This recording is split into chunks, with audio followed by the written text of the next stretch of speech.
بسم اللہ الرحمن الرحیم انما اموالکم و اولادکم فتنہ۔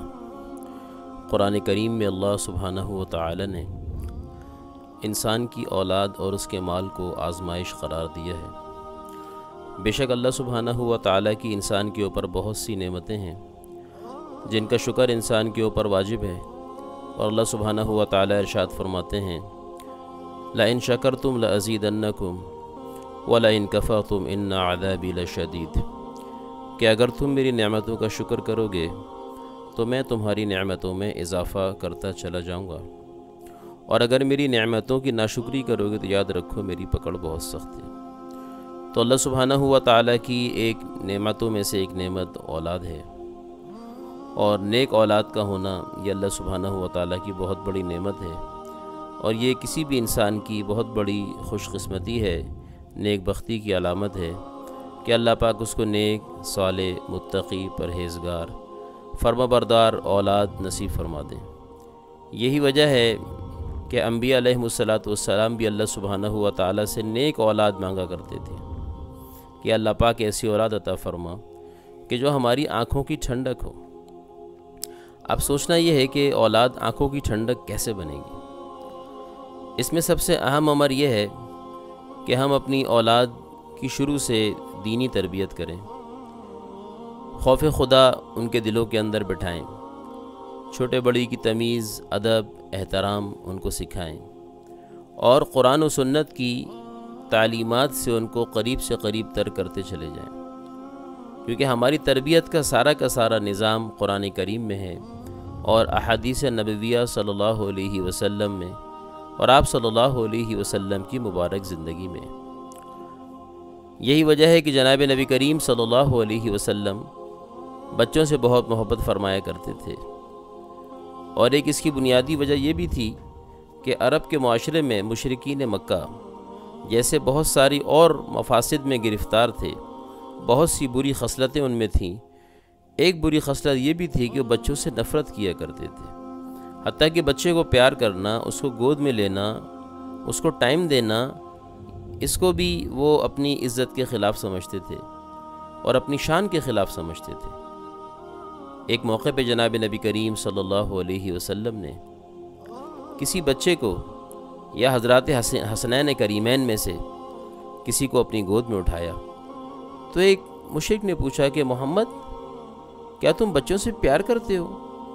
تو آپ صلی اللہ علیہ وسلم نے فرمایا کہ ہاں، ہم تو بچوں سے پیار کرتے ہیں، اور اگر اللہ نے تیرے دل سے رحم نکال لیا تو ہم کیا کر سکتے ہیں؟ تو اپنی اولاد کو وقت دینا، اپنی اولاد سے دوستی کرنا، ایک جابر اور ایک سخت گیر باپ کی شکل میں صرف بچے کے سامنے نہ آنا، بلکہ اپنی اولاد کو اعتماد کی فضا مہیا کرنا، ان سے دوستی لگانا، تاکہ بچے اپنے دل کی بات باہر کسی سے کہنے کے بجائے اپنے والدین سے کہیں، اپنے مسائل ان سے ڈسکس کریں، اپنے پرابلم ان کے سامنے رکھیں تاکہ والدین ان کو سولو کریں، ان کا سولوشن ان کے سامنے پیش کریں۔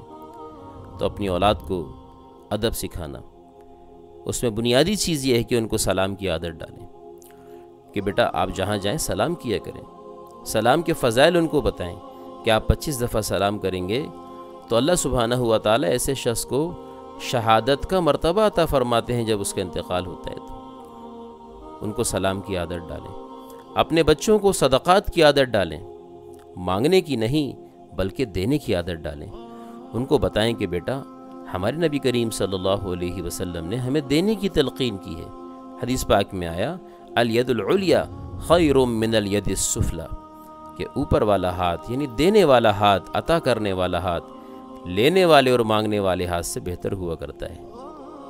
تو اپنے بچوں سے صدقات ادا کروایا کریں، ان کے ہاتھ سے فقیر کو پیسے دلوائیں، ان کے ہاتھ سے جو ہے اللہ کے راستے میں مال خرچ کروائیں، تاکہ بچپن سے ان کی عادت پڑے کہ وہ انفاق فی سبیل اللہ کریں، اللہ کے راستے میں دیں، لوگوں کی مدد کریں، بے کسوں کے ضرورت مندوں کے کام آئیں۔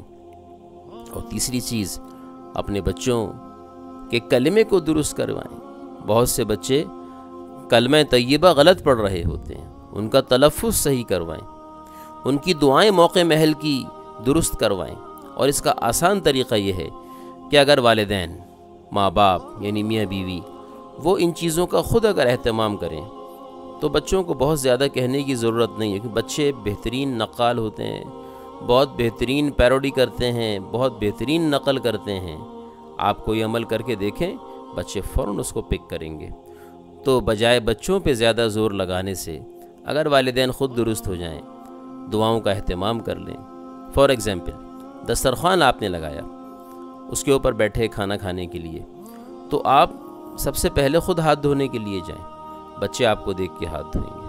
آپ اپنے بیٹھنے کی حیت صحیح اختیار کریں، سنت طریقے پہ جیسے بیٹھا جاتا ہے کھانے کے لیے ویسے بیٹھیں، ہمارے ناخن کٹے ہوئے ہوں اور ہم کھانے کی دعا پڑھیں، بسم اللہ و برکات اللہ، اور اس کے ساتھ ساتھ دائیں ہاتھ سے کھائیں، اپنے سامنے سے کھائیں، اور کھانے میں منہ چلاتے ہوئے چپ چپ کی آواز نہ آئے، اور اگر کوئی بچہ کر بھی رہا ہو تو پیار سے اس کو سمجھا دیا جائے۔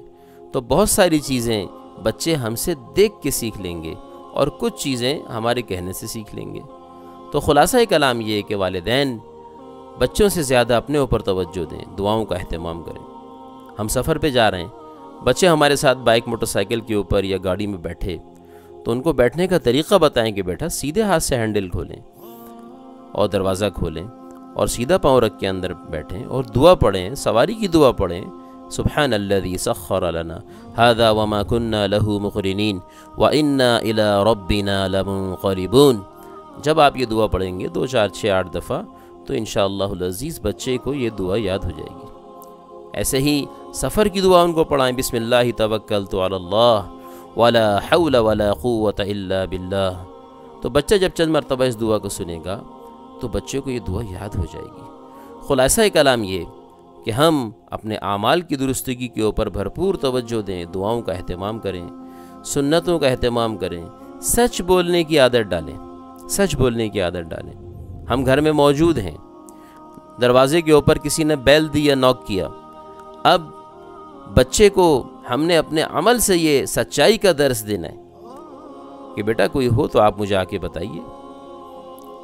ایسا نہیں کہ والد گھر میں موجود ہیں اور بچے سے کہیں کہ جی بیٹا کہہ دو کہ پاپا گھر پہ نہیں ہے۔ بچے من کے سچے، بچہ گیٹ پہ گیا اور باپ نے کہا کہ بیٹا کہہ دو کہ پاپا گھر پہ نہیں ہے، اور انکل نے پوچھا کہ جی بیٹا آپ کے ابو کہاں ہیں؟ تو انہوں نے کہا جی ابو کہہ رہے ہیں کہ میں گھر پہ نہیں ہوں۔ تو اب مجھے بتائیے اس شخص کی کیا عزت رہ گئی؟